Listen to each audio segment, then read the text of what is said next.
We are live. Hello, boys and girls. Welcome to another episode of the Chrissie Mayr podcast. Catch us on iTunes, YouTube, Spotify, and SoundCloud. And if you happen to be listening to this on iTunes, go ahead and leave us a 5-star review. I love getting reviews. I love reading reviews. So please go ahead and leave a little review there. Some shout out to some stand-up shows that I'm going to be doing. I'm going to be back on the Jersey Shore. July 17th for Comedians of the Compound. We'll be at Uncle Vinny's. And then I'll be at Jinx on the Boardwalk on July 20th. Those are a couple of Jersey Shore shows I would love to see you at. So if you're in the New Jersey area, come out to those shows. Then I'm going to be in New Orleans August 13th and 14th. A new theater is opening out there. I know the name. It's somewhere. I think tickets will be going on sale for those shows pretty soon. And then I will be back in Vegas with Comedians of the Compound September 10th and 11th. Then back to Dallas. I'll be at Hyenas in Dallas September 17th and 18th. So check out my website, ChrissieMayr.com, for tickets and details and all that good stuff. And if you want me to come to your town, just hit me up on Twitter, tweet at me, tag the club that you want me to perform at, because I know they sometimes see that. And it all helps. Quick shout out to our sponsor, Cushy Dreams. I'm going to tell you guys about Cushy Dreams. They are my go-to for smokable CBD. If you're feeling stressed, I know they helped me a lot. Their products helped me a lot handle stress just all throughout the last year or so. They offer a full lineup of premium smokable CBD. They specialize in bud and pre-roll CBD joints like the ones over here. I personally really prefer the joints. I like to do these 5 packs of them. Tastes great, looks, smells, feels just like high quality weed, but it's not. It's not going to get you high. You can enjoy all the health benefits of CBD without getting high. There's under 0.3% THC. It's cannabis that ships directly to you. It's legal in all 50 states. Join the men and women who are sick of vapes and gummies and want to smoke their CBD. 100% hand trimmed, never machine trimmed. Each batch is slow cured for 2 to 4 weeks to guarantee maximum freshness and preserve flavor and cannabinoids. And best of all, it's grown here in the USA. They have specific indica sativa blends like Energy, Hustle, Relax, and Dream. So check it out, guys. Go to cushydreams.com, KUSHY, and get some high quality CBD bud at checkout. Use the promo code CMP. You're going to get 20% off every order, and I believe free shipping as well. All right, guys, without further ado, I'm so excited to have this gal on the podcast today. I love her so much. She's so much fun. She's like a ray of sunshine. She is one of the hosts of Mornin on Compound Media. You can watch her Monday through Thursday with my good friend, Bill Schulz. We're going to talk about all of it. Joanne Nosuchinsky. Hey, thanks for having me. Thanks for doing it. You're so like chic and lovely. I love your whole vibe. Thank you. I have not showered today. That is a part of my brand. If you watch Mornin, you know I hate to shower. And it's a heat wave, so I probably smell a little ripe right now. You don't look like you smell. Like some people look like they smell, and Sure. yeah, I feel like you smell like you look like you smell like deodorant. I just got back from Vegas, which is my brain is like at 20% functioning.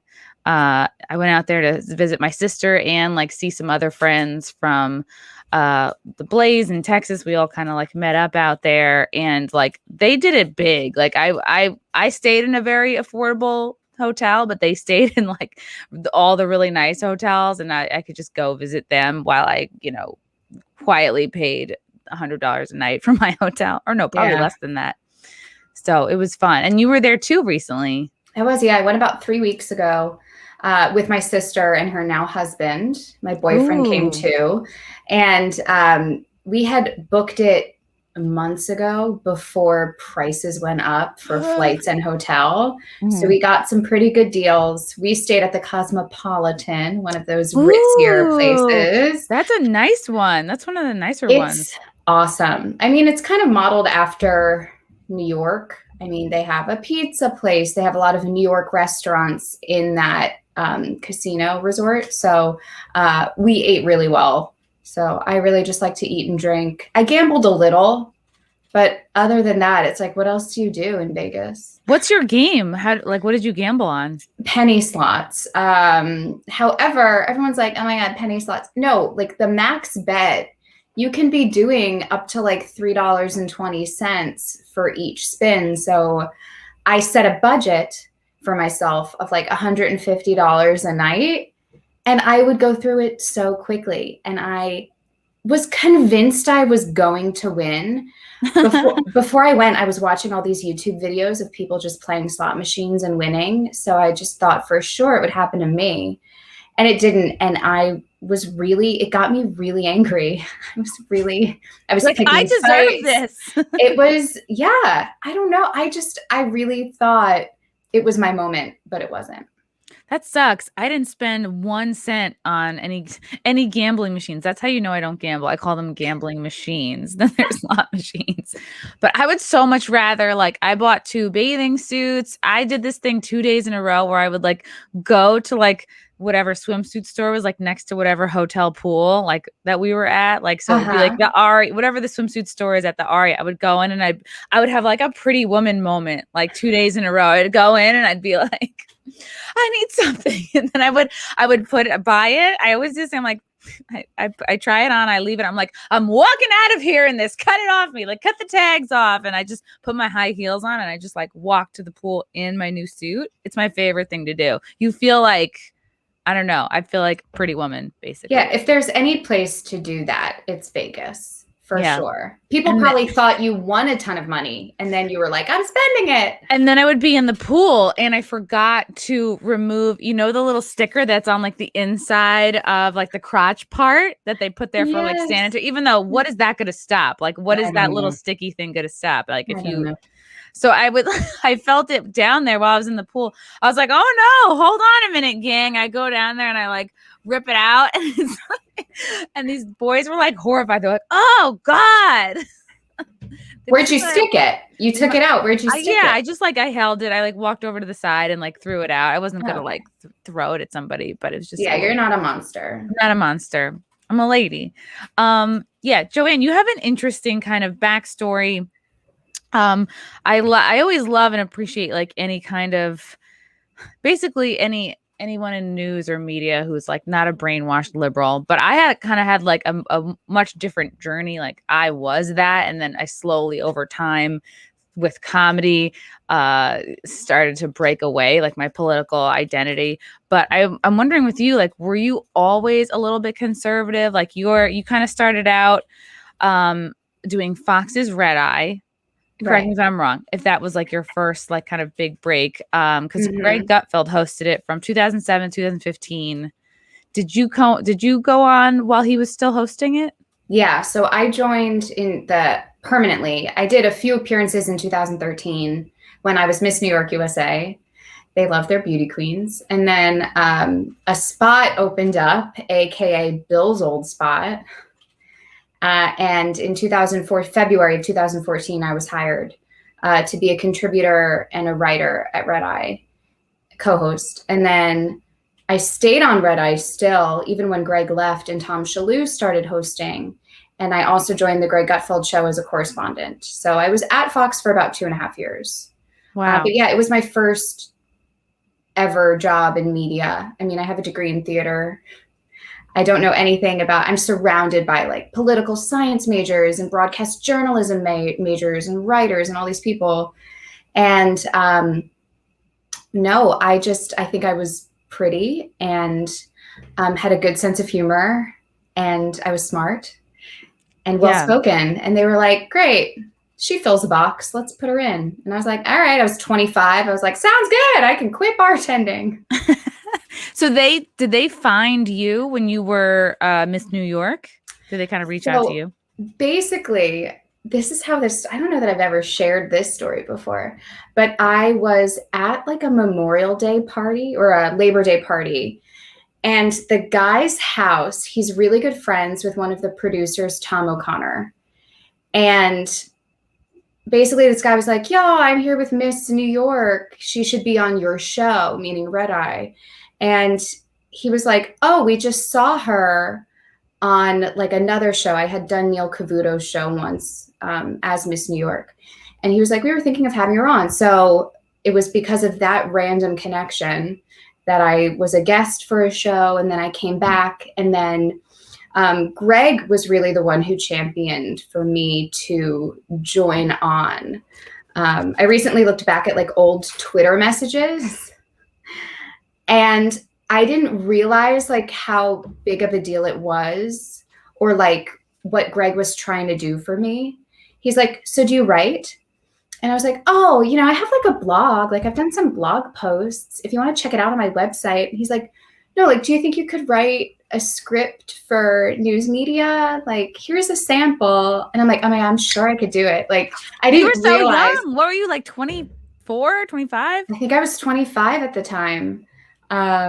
You were a wee babe. Yeah. So I met with a few people there, and it just all kind of worked out, which I'm sure this story is infuriating to so many people who want to be on a national like news show, who have, you know, put in the work, they've put in the hours, they've done their local affiliates, like they're trying to work their way up. My story is just like, you know, like winning $1 million on a penny slot. It's just doesn't happen a lot. Has anyone ever given you shit, or have you heard anything to the effect of like, oh, you got it too easy, or you didn't have to like work as hard? Even though I think being Miss New York that's not nothing. Like, that's a big deal. Well, certainly. I mean, the interview portion is huge. You know, knowing how to speak and how not to piss a bunch of people off is a part of the job. So that helped me. But oh my God, yeah, like Twitter, I would say I was even more active on Twitter back in like 2013, 14. And like the Twitter comments at me at first were really not great.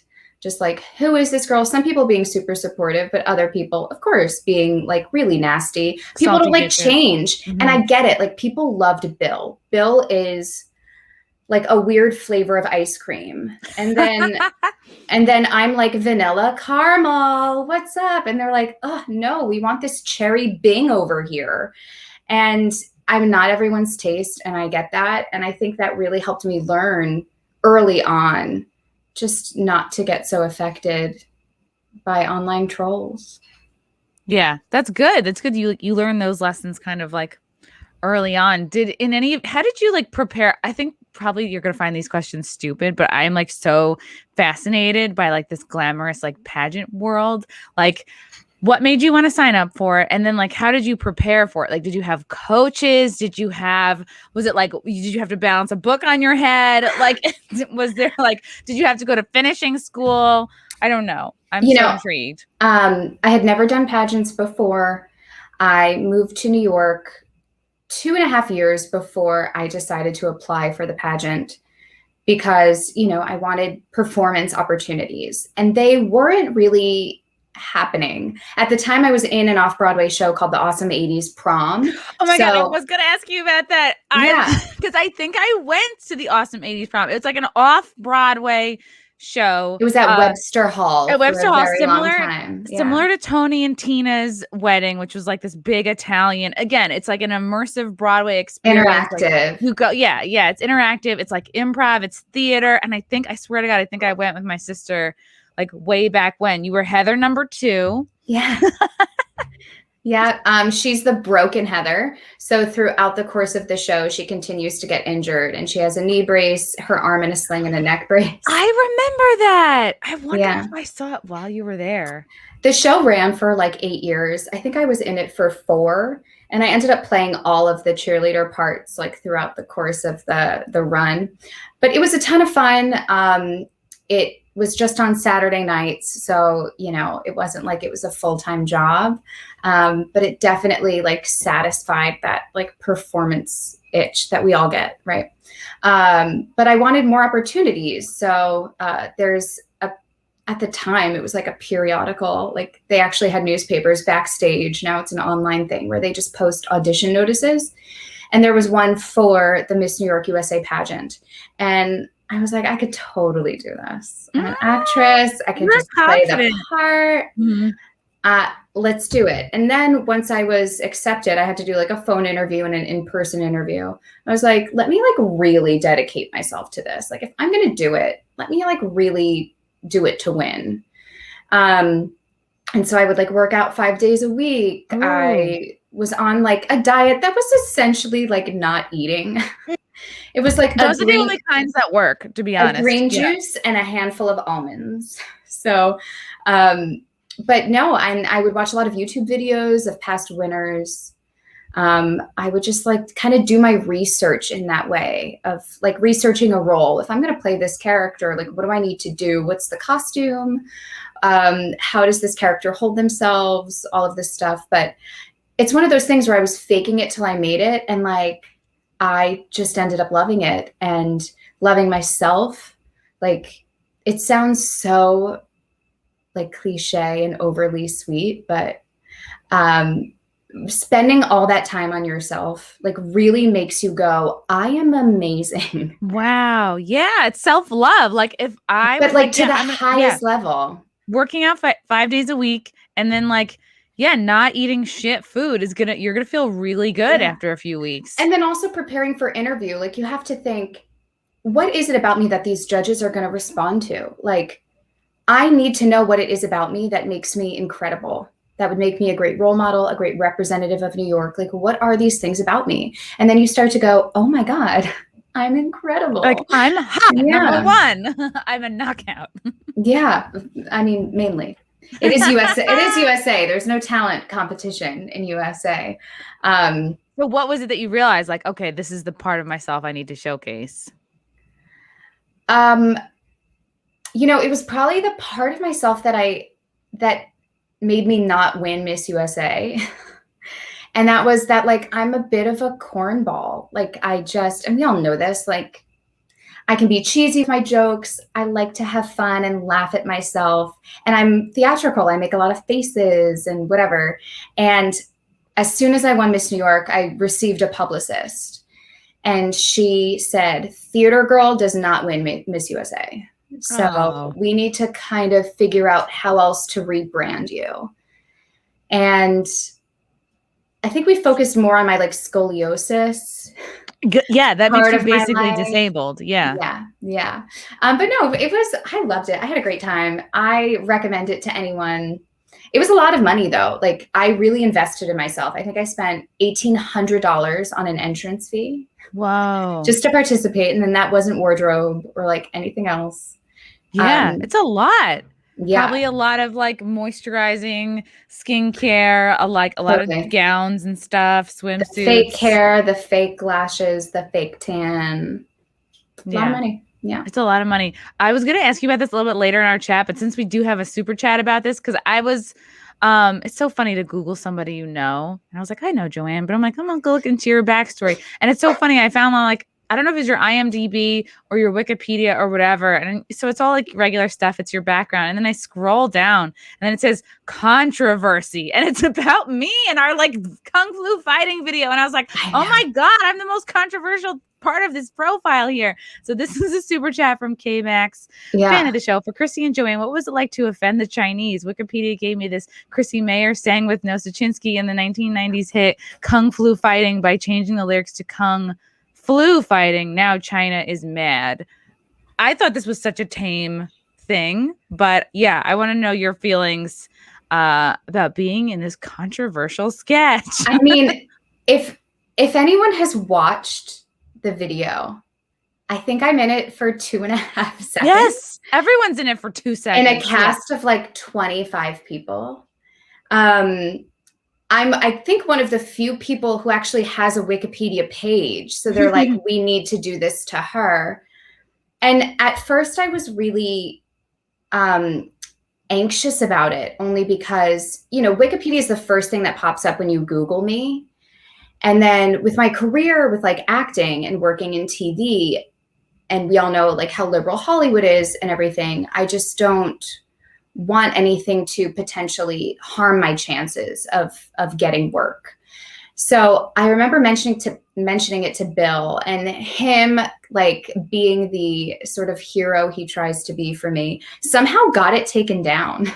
Ooh, I don't know how good. he got it removed. I think anybody can just edit it if you're like a member or something. But then months later, which ended up being like a year after this happened, someone put it back up. So I'm like, who is actively checking my page? I almost feel flattered.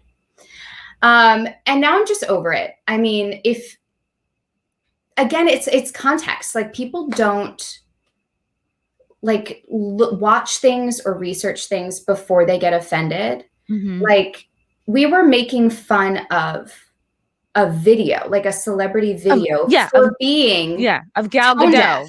For being tone deaf. So this was our tone deaf like response to that, and people just don't get that. So it's one of those things where it's like, why do I shouldn't feel bad just because someone maybe didn't take the time to really think about it. Yeah, like if you're too stupid to understand like what this was about, like, and it just sucks, like, you don't want those people that are too stupid to understand to be like in hiring roles, right? I know. I actually had 2 girl comics who were in that video. One of which was like my very good friend, and I used her a lot. She opened for me a lot, but they ultimately were like, "Oh, can you take it?" This was like, again, like a year later, like, "Can you take it down? Like, we're scared. Like, one of them like worked for iHeartRadio and was like very afraid she was going to be called racist." I was like, yeah, both of you were in it for 2 seconds. And then, but this message she sent me was like, I didn't know what I was getting into, da, da, da. And then I was like, and then I just sent her all the screenshots of our conversation where she like 100% understood what she was getting into. I fully explained it. She was like, oh yeah, that sounds funny. And like her fully agreeing, it's just wild. Like, I think people get scared. And I said no, because I'm like, yeah, but like then there's like 18 other people. You know what I mean? Like, why should I take it down for the 2 people that are scared when there's lots of people who like enjoyed it, thinks it's funny? And also, like, what does that make me then? Like, somebody who just, I have a creative project. Not like that was even the most clever thing. It was not that clever. Well, I'll tell you, like, the first thing I thought when you reached out to me to do it was, like, I knew I had a ton of comic friends who were just out of work. Like, and as an artist, right, it's this idea of like, what can I do right now to be creative? Like, how can I stay relevant? How can I continue to create content? What can I do? So my first thought was, oh, let me help out a friend. Like, let me participate in someone's idea. And you never know how an audience is going to respond, unfortunately. But again, like you said, the response was from a few who unfortunately have the lung capacity of a lot more than that. Yeah.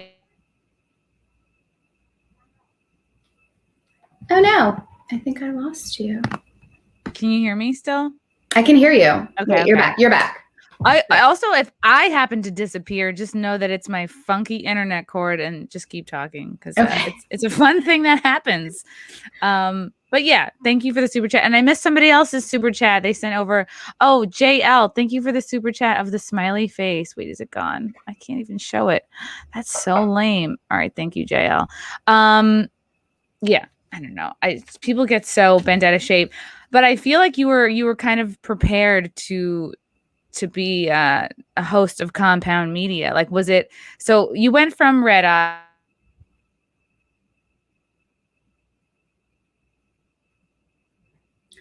Oh, okay. So I've lost you. So I'm just gonna chat. So I was at Red Eye at Fox for 2.5 years. My contract was coming up. It's literally after I said it was going to go out. Oh boy. Could you hear me at all? I was chatting a bit. No, but I know that you were crushing it. I know that you have those improv skills. So I feel like you're uniquely prepared to work at Compound Media.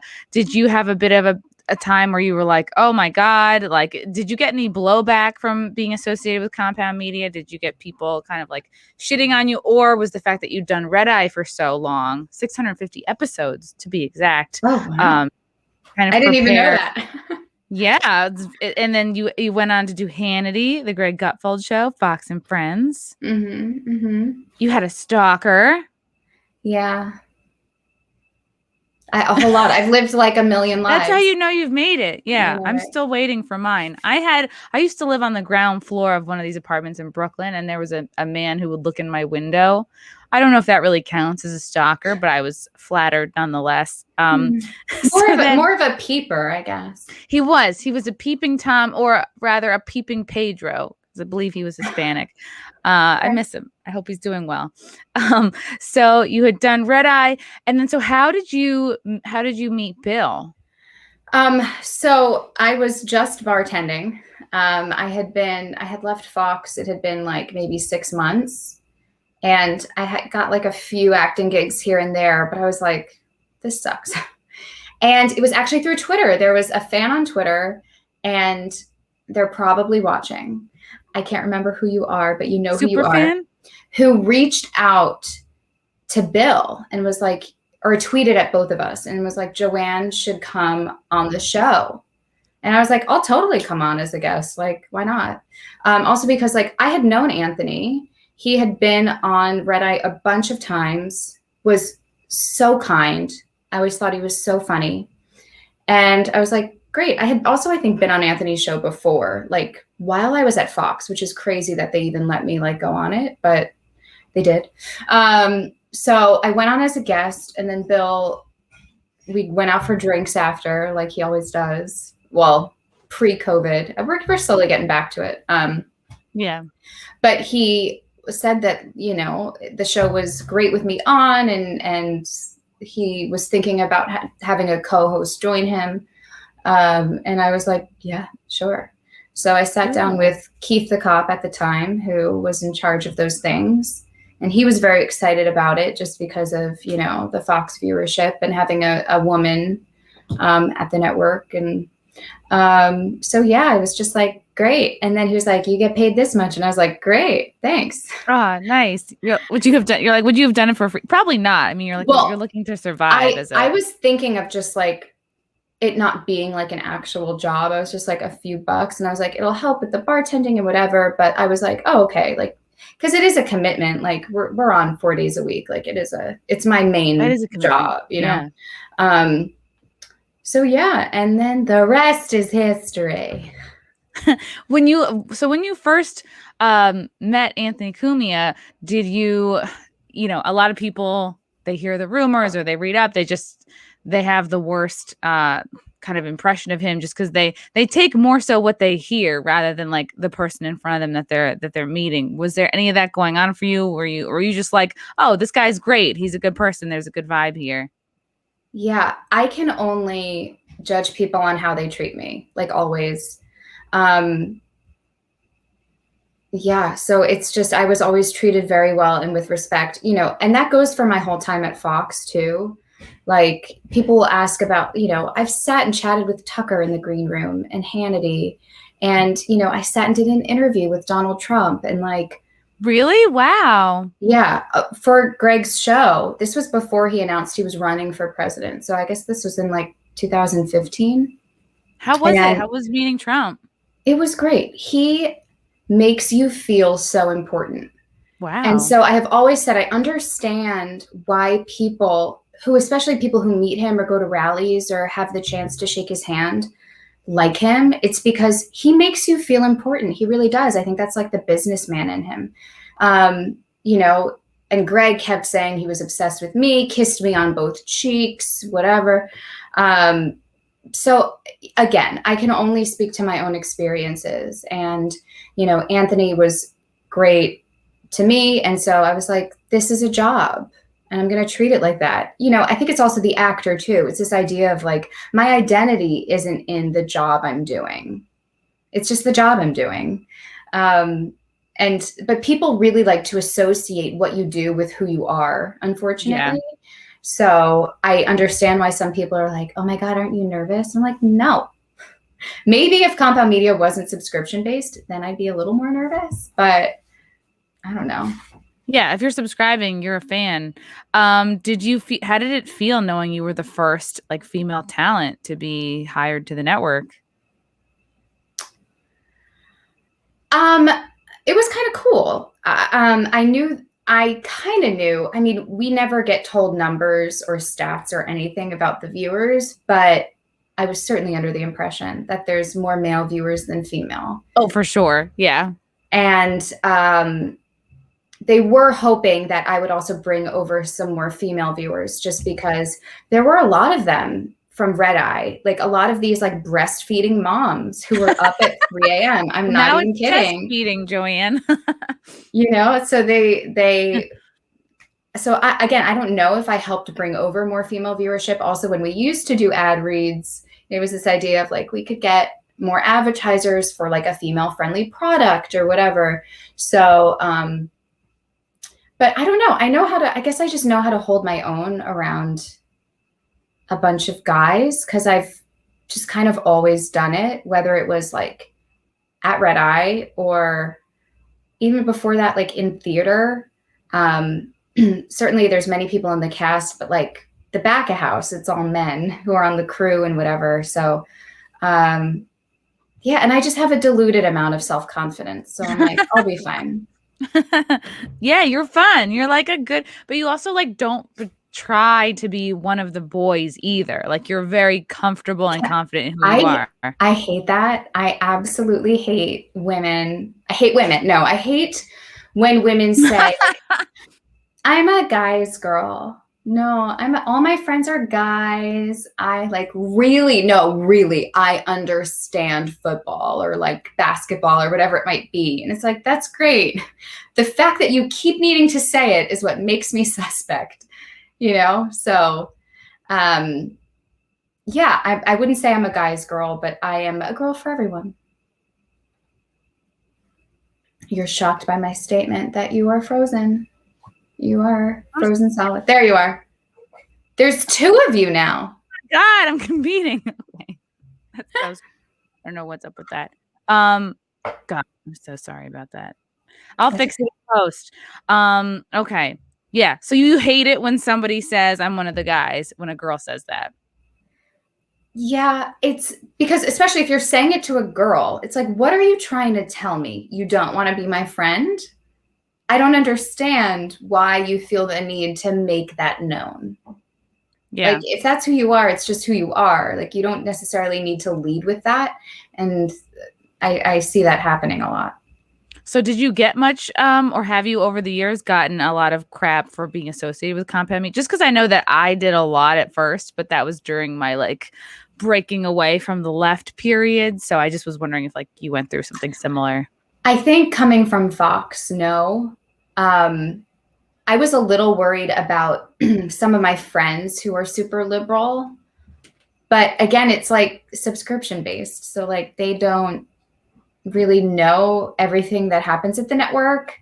And certainly mine and Bill's show is like the tamest, I would say, of all of them. I love Mornin so much. I think it was like In Hot Water was the first show on Compound I'd been on, but then I very quickly did Mornin, and I was like, I loved it. I love the show so much. Like you guys, it's like you're funny, you're smart. Like you talk about the news. It's light. It's like it's a nice light palate cleanser, and it's so needed, especially now. Like every time you turn on anything that's remotely news, it's like it can get too heavy. It can be too much. So, was that how the show always has been? Did you have a lot of, would Bill ask you, did you sort of help to shape the show, or was it like, here's a specific role, we need you to be this? Yeah. We definitely took our lead, I think, from Red Eye. So how we would prepare for that show, like again, it being a panel style show with personalities and comedians on, this idea of like, let's find weird news, funny stuff, or like an interesting take on what's already being discussed. Let's add video, like weird video, animals, whatever, and just make it kind of zany and just unexpected and fun. And so Bill is certainly more into the like segments and video and stuff, and I'm thinking about like the poor person who just listens to us as they drive. I'm like, this must suck for them. See it. Yeah. And I love conversation. I love like engaging with our guests. So I think between the two of us, we kind of have like all of that covered. But I even just emailed him today after like spending an hour trying to look for fun stories to talk about. I was like, I could only find these 2.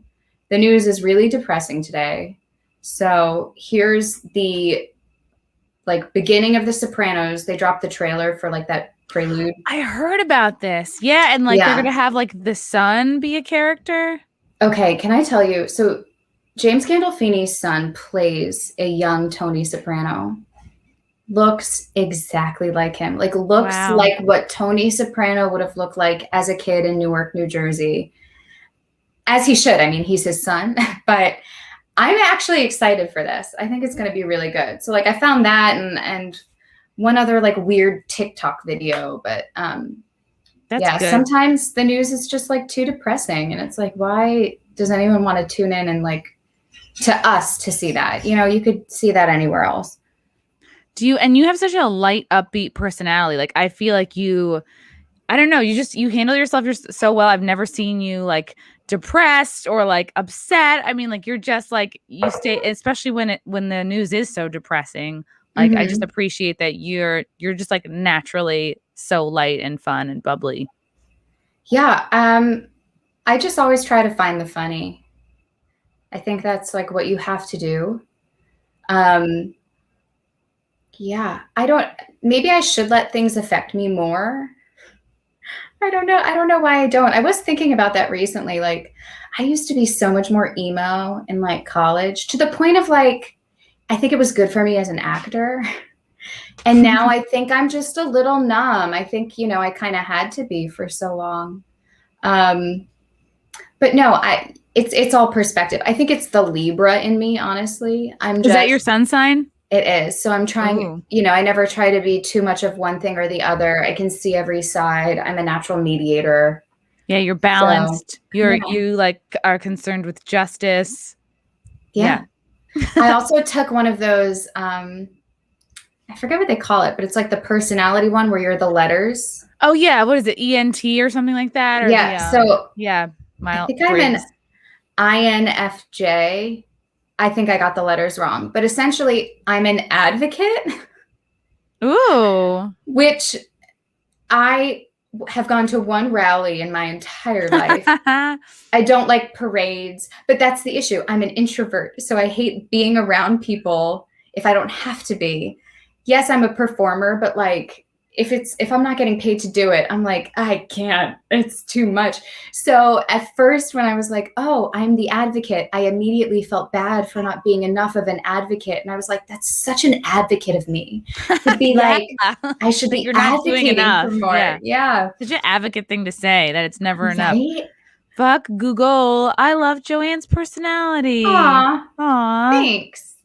I love it too. I missed something. I missed a super chat from K-Max again. For both, do we use the term gatekeeper too often to describe conservatives in the mainstream?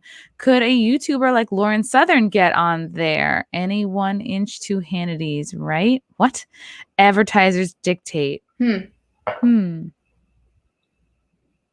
don't know that I've actually heard the term gatekeeper used to describe conservatives in the mainstream because I choose not to read that stuff.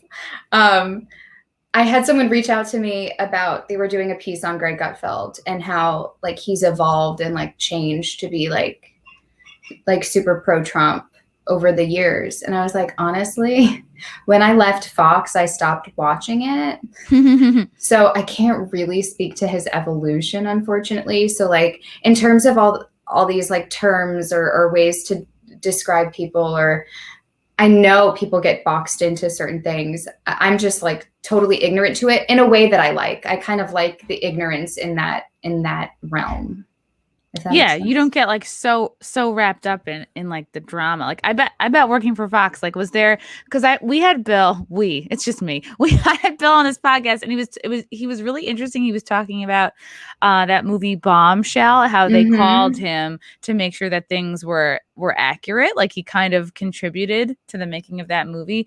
How close would you say it was to your like experience at Fox? Like I think it'd be exciting to work at Fox because you get sexually harassed. Like, I was offended that no one reached out to me. Wow. Because here's what happened. I sat down with the powers that be and said I was giving it was a 30 days notice. It was like a month before my contract was up. I decided to sit down and do this the day before Gretchen Carlson came forward. Ooh! Which I didn't know was happening. It was like the day after the 4th of July weekend, so it might have been the 5th or the 6th. You were still working there, or were you? I was still working there, yeah. I was wildly hungover, and I was like, I need to do it today. And so I said, I'm going to be leaving. And then they're like, why? Oh, they thought that you were. But I didn't know this at the time. Mm-hmm. I hadn't heard any rumors about anything. And I was just like, oh, you knew this when I came on. I'm an actress. I want to pursue that, see what else is out there for me. They're like, so it's not anything we've done. Like they wouldn't let it go. And I literally said the words, it's not you, it's me. I just have to go. And then that came out and I was like, oh my gosh, they were worried that I was one of the people who was sexually harassed, mistreated, whatever. I was not. I was not. So maybe that word got around. But I would have thought for sure the fact that I had left around that time, someone would have reached out to me to ask questions, but they didn't. But I wouldn't have had anything to say. True Joe fashion. I only had like the best experiences. So, God. Maybe it was just a blonde thing. Like in that movie, like they were all blondes. You know what? I think specifically Roger Ailes knew I didn't want to be there forever. When I would go to his office, we would sit down and talk about theater because he started in theater. And so he knew I kind of I wasn't hungry. You weren't willing to do whatever it takes. Yeah, I guess so. Yeah. I don't know. I mean, I don't know. We'll never know. We'll never know now. He's gone. How many times did you meet with Roger? I think about 3 times. Once when I was hired, once when Gutfeld started, and then once when I asked for my raise. So that was interesting. I sat down with legal, or the financial side. I said my number that I wanted because I had been there about a year and a half, and I was starting on Greg's show, but still doing Red Eye. So it was like a lot more work. And also Greg told me like what I should ask for. That's good that you had someone helping you. Which I will say is huge. Like it is so infrequently that you'll have a superior tell you what you're worth. Yeah. And like really tell you, like he told me a number that I was like, ugh, I don't feel good. Me with all the confidence. I don't know that I feel comfortable with that. So I did like a little bit less. And I went in and I told them, they're like, okay, well, we need to look through stuff. Also, you need to sit down with Roger and ask him. And I was like, okay. Like, I just wanted to be done with. Like, I didn't want to and wear something tight when you do. All right. I mean, listen, former beauty queen, I always would. Like, that's not degrading to me. Like, that is power to me. Mm-hmm. Right. So sat down with him. He's like, what's your number? I told him. And he's like, why? Why do you think you deserve that? Or why that number? And I was like, double the audience, double the work, almost double the pay. Like I was asking for a large raise. And he was like, okay, well, I'll have to look through, I'll have to talk to the financial department, see what the budget is for your show, if we can afford that. I go up to my desk. It's not even like 5 minutes later. I get a call from legal and they're like, you got it. Wow. Good for you. Which means I didn't ask for enough. If it was that easy to make the decision. But no, I mean, that was good for you. That was a moment that I was like, I think will stand out in my mind probably for the rest of my life as like, and I'm proud of myself moment for like doing it and asking for it because I knew I deserved it kind of a situation. And they gave it to me and yeah, it was great. Wow.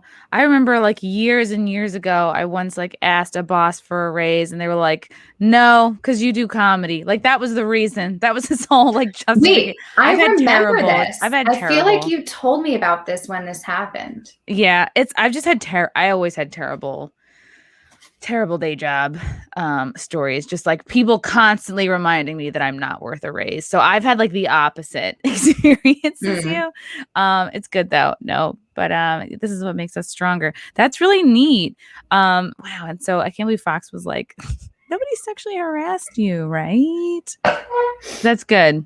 Yeah. I mean, if I were in their position, I would have been fishing for the same thing. If they knew it was coming, this new person wants to leave. Most people in their minds were like, why does she want to leave? I had a lot of people asking me after the fact, why I left, what it was. Because in some people's minds, they're like, why would you leave all of that money and like that job security and that audience? And you're like, well, if it's not what I want to do, like, why am I doing it? Was it like a multi-year contract, or was it like a just year by year? Mm-hmm. I could have signed a 3-year to get health insurance, but I was like, no, I don't want to be locked in for that long. But I don't know. I think there are a lot of things that any person can do in their life and be good at it, but it's about what you want to do. And other people won't get it.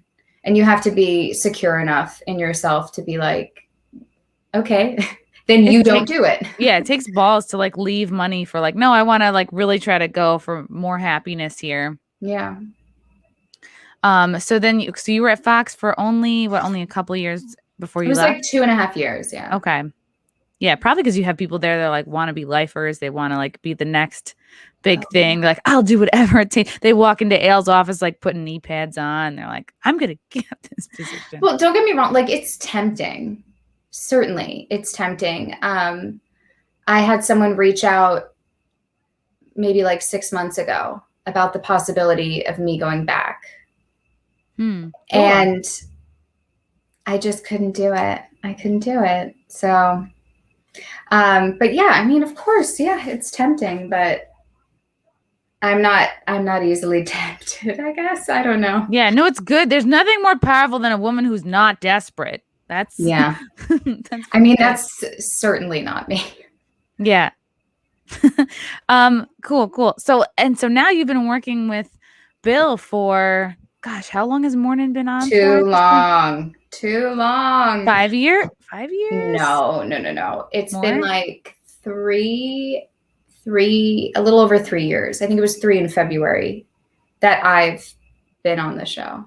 Yeah. And it's like, it probably feels almost like, I don't know, it's like a real relationship. It's kind of like you're married to somebody. Like you probably like day in, day out, if you have your arguments, whatever, you got to work through them. Oh my God. Yeah. But, ultimately, I mean, he always has my best interests in mind, and I really respect him for that. And I appreciate that about him, because some people are literally just looking out for themselves in this industry, and he's not one of those people. And I think that speaks to also like I'm always shocked at how many friends he has kept, for like the span of his life. He's like, oh, this is my old friend from this magazine I worked at 25 years ago. And you're wow. Like, what?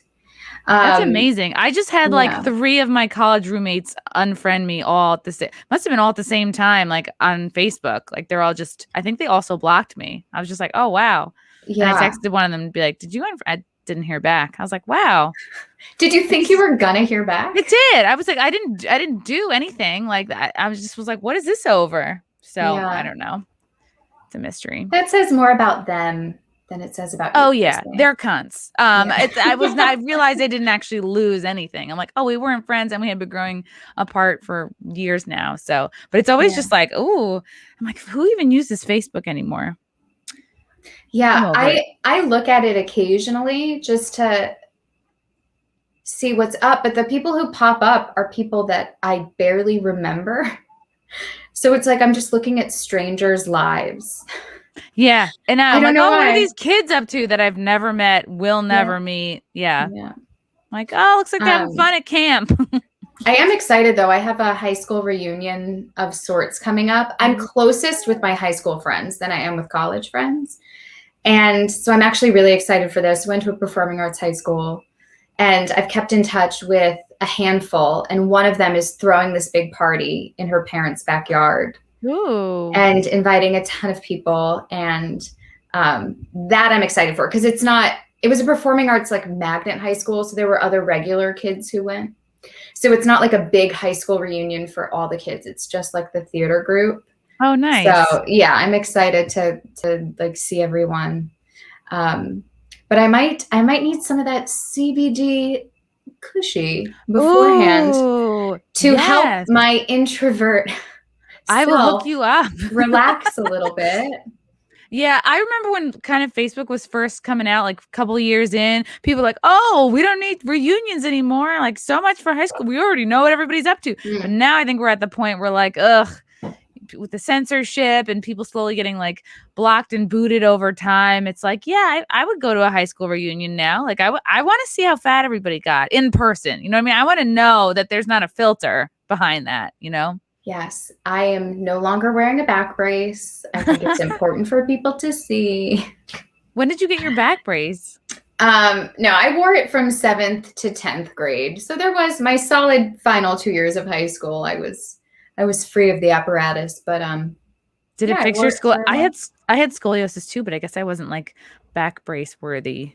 Yeah, so apparently if you go to about a 35-degree curvature, they recommend surgery. So I was at 31. Whoa. So they were just worried it was going to continue because I was only like 12 at the time when they found it. So they were worried as I grew, it would get worse and then I would need surgery. So they put me in a brace in 7th grade and I wore it 16 hours a day for 4 years. Wow. But what's crazy is that there are now a lot of people that I know who've worn back braces. Karen Margolis is another comedian who she also wore one. So every time we see each other, we bring it up because, you know, we're attractive now and we need to make sure people know about that. So you weren't wearing it to sleep, just like... No, I did wear it to sleep. Oh, no. I wore it to sleep because that was like a main chunk of time. Because in the afternoons, I would have dance class, so I couldn't wear it for that. So I'd wear it while I slept. And then in the morning to school, I would take it off, usually either before gym class, if it was in the morning, or before lunch, because like it was difficult to eat with it on. But I couldn't wear jeans when I was wearing it. So oh no, I would wear sweatpants in the morning. And then in the afternoon, when I took my brace off, I'd change into my cute, like limited tube jean outfit. Ooh. But I then realized later on in life that it probably just looked like I pissed myself every day and had to change my pants. I wonder if it's a thing with like naturally thin women, because this girl, Kara, in gymnastics had to wear a back brace. We were on the same gymnastics team. And I kept thinking it would be Do you know what it might be? It's going to sound so mean, but I don't care. You can just detect it better in skinny girls. Oh, when they bend over, it's like all those bones just pop out. And you're like, yes, yeah. I wonder if there's a lot of fat women with scoliosis running around not getting detected. Yeah, you know what? That's a cause I need to champion. Yeah. That's better detection for fat women. Yeah. Just ignored left and right. The doctor's like, ugh, get out of my sight. You're fine, I guess. I don't know. But it's good that you had that kind of young in life, sort of. I mean, I had braces in college, which like truly sucked because I like got them on at 19. Didn't get them off till I was like 22 or 23. And oh, wow. It was bad. It was bad for everything. It was bad for no boyfriends. Well, from what I remember, you and I waited quite a bit to give up our flower. Yeah, I was almost 19. It was October. I was almost, yeah, me 5th? Too. I was almost 19. Was it October 5th or October 3rd? I don't remember. Imagine if we lost it on the same day. I have an autistic memory of dates. Yeah, it was. I remember because it was like after the Rusted Root concert. I lost it to Steve-O. He was a roadie. I think I just was like, oh, I really like the way you set up that speaker. Let's do this. I remember I was upset with my roommate at the time because she was moving to the quad. I felt like she was abandoning me. So we bucked on her futon.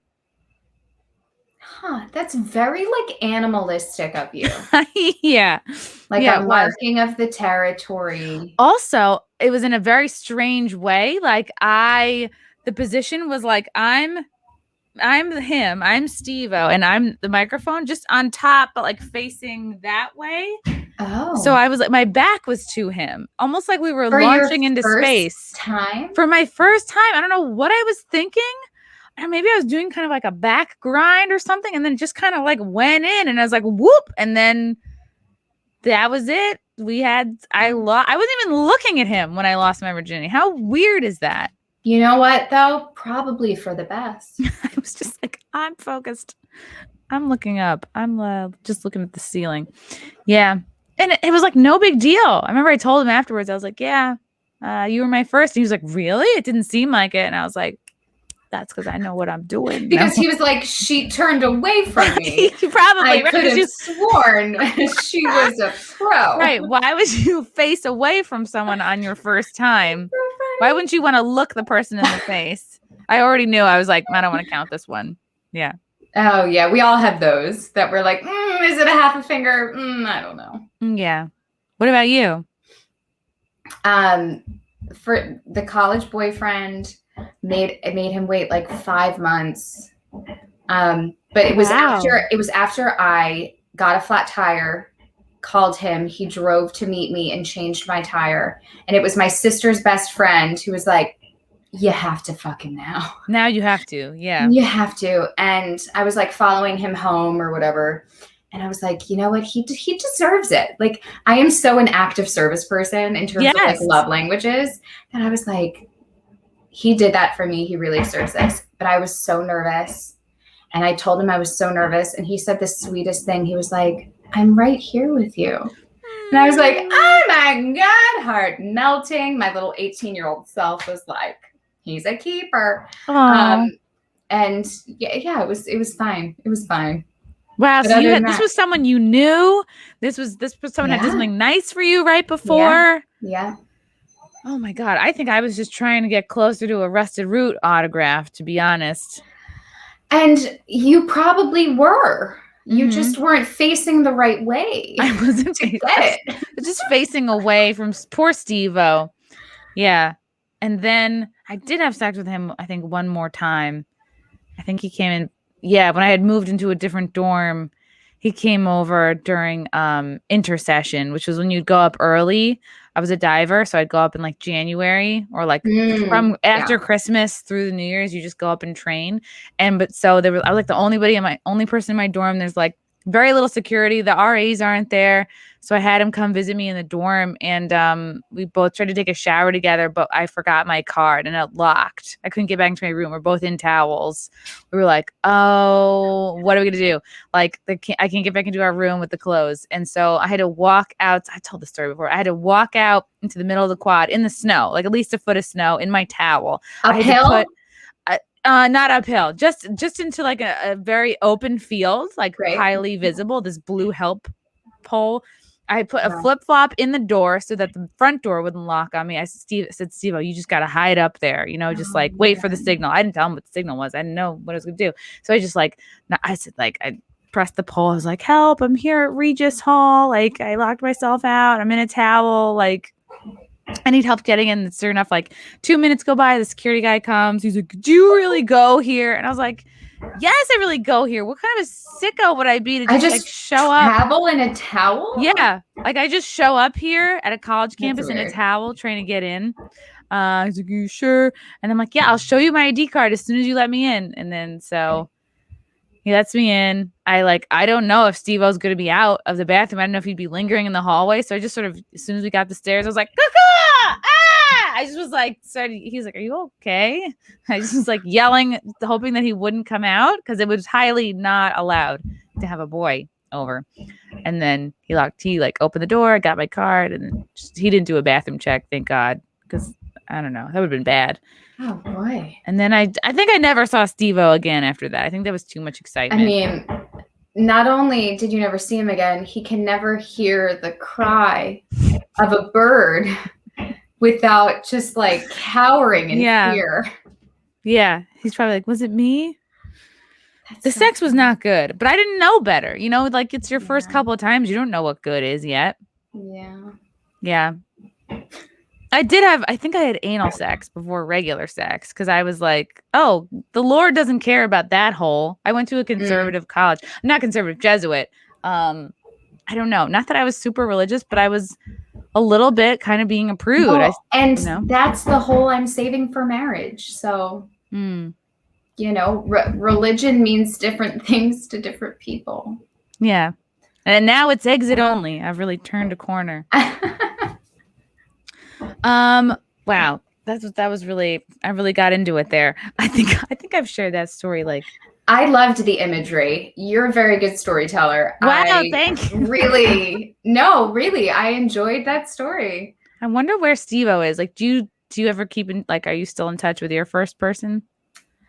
Let me tell you, that was a very tumultuous ending, so no. But I am a curious person. I, on the reg, will just like do a cursory search of pretty much all of my exes. Yes, I sometimes do that too. I have no shame. I'm just curious. I want to know. I'm sure if I ever went to a therapist, I've never been to one, I'm sure they would say it's not healthy. But you just want to make sure you're doing better than them. It's really gratifying. Kind of, but it's also just weird. Like when someone's a part of your life and then they're not, like you're just not supposed to care what they're up to. Yeah, it's like, look, you were inside me. What am I going to not stalk you? Yeah. You know, and it's like some of them set their profiles to private. And I'm like, why would you do that? Yeah. Why are you trying to stay away from me? Do you know that I search for you every 24 hours? No. Yeah. But yeah, but I generally don't keep in touch with exes. Out of respect for like the current person I'm with, you know, because that's weird. I don't know. Unnecessary, really. Yeah. And you've been with your current boo for a couple of years. Was he like an improv guy? Am I totally? No, he's a sketch guy. Ooh. Sketch comedy. Yeah. We met doing another off-Broadway show, the same producer as the Awesome 80s Prom. This was called That Bachelorette Show. And so we technically got married at the end of the show. We got married before we even started dating. So it was a showmance. And I'm usually against showmances because I'm like, they never last and it's so stupid and you should be professional. But I pursued him. He wasn't at rehearsal one day and I was like, he's not here. It's like when your crush isn't in math class. You're like, where are they? Like, now I have to learn. Yeah. I have nothing to look forward to. Huh. Yeah. And so, 6 years later, we are. God. I know. Look at you. Yeah. We have a salty super tweet from Super Truther. Men are just stepping stones anyway. Hey. That's not true. I wonder, have I used men as stepping stones? I've tried. The ones that could really help me get ahead ended up ghosting me, but yeah. Yeah, the same. The guys that could have really helped me did not. Yeah. I mean, isn't everyone look at what a stepping stone is. You're going from there to something else. That's everybody. Mm-hmm. You're either going up or down. I'm not going to step around you if you're right there. Yeah. I'm going to step on you. Yeah. It's either that. If it's stone or the mud, you're going to go with the stone. This is Roaz. Can I just hear you both say bad things about Bill de Blasio? How has he ruined New York City? What about Cuomo? God, they're both such horrible, dick-faced, lying. I feel like I could go into a Chevy Chase-esque rant about them both. I hope they both... I don't know. I'm about to say something terrible, but yeah. It's just... I just don't like out of touchness, right? Like I have been taking the subway for the past year. Like even in the middle of the pandemic, like I'm taking the subway. You never stopped. You were like, yeah. I did for maybe like 2 months, but then I was going back to work at restaurants and I was going back to the studio to do Mornin, and like I saw like how really the city changed, and it's not the same, and I hope we can rebound better, but it's kind of sad. It is really sad, especially to see like so many people like bent over, clearly on heroin, like no shame, mixing it up in the middle of the first subway. Time in my 11 years living in New York City, I saw someone shooting up on 34th Street in Herald Square, like right by the Target. Exactly how you get, like when you get up the subway stairs. I walk up that one 11:30 a.m. and someone has a needle in their arm, and there's 2 cops standing 200 feet away. I'm sure they're thinking, what are we supposed to do? You know, it's a tough spot for everyone right now. Like, they're like the best part of waking up. Is heroin in firearm. Yeah, what are the cops going to do? Tell him that he's worth it and to get off of it?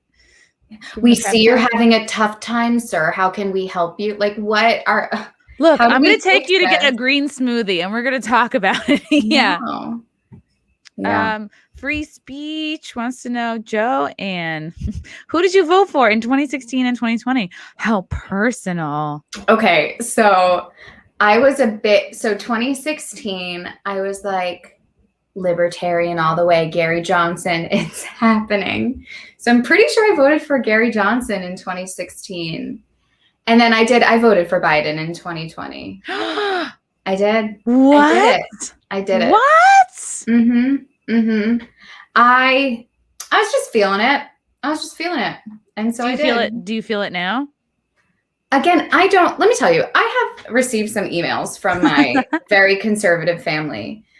And they're like, God, scary time right now. Oh God, this is so scary. Saying the word scary many times. And I'm like, you are privileged white people. I don't really know what you're scared about right now. So I don't see much of a change, honestly, between the two administrations on my level. Right, my daily life. You're not at the gas station. Yeah.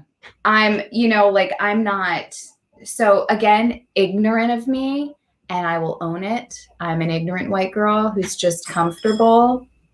And I'm grateful for that. Don't get me wrong. Like, I recognize how grateful I am to not have any of this affect me, but it really doesn't.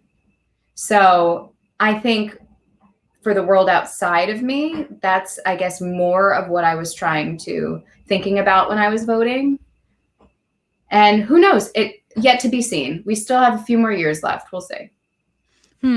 Yeah, I guess right. The Metro card hasn't gone up. And until I think you personally get mugged or attacked, like, it's easy to ignore the crime rate going up because you're like, well, I guess it's just New York City, you know? Yeah. Like, it's hard too, though, because it's like, I don't know that a person in charge is necessarily can have all of that put on them, because it's been happening. Again, I've been riding the subway for a year. It's been happening, this increase in crime and all of this stuff. So it's like, but what is the catalyst? Like, who is actually responsible? That I can't tell you.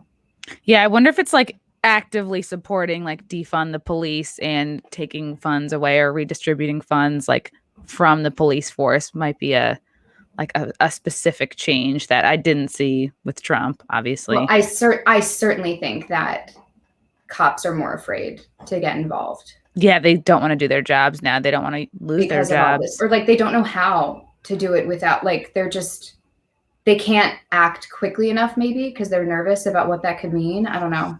It's hard. It's a hard job to have right now. And people are just, it's like culturally accepted to shit on the police and disrespect them. It's like, it's really sad, but I hope things turn around.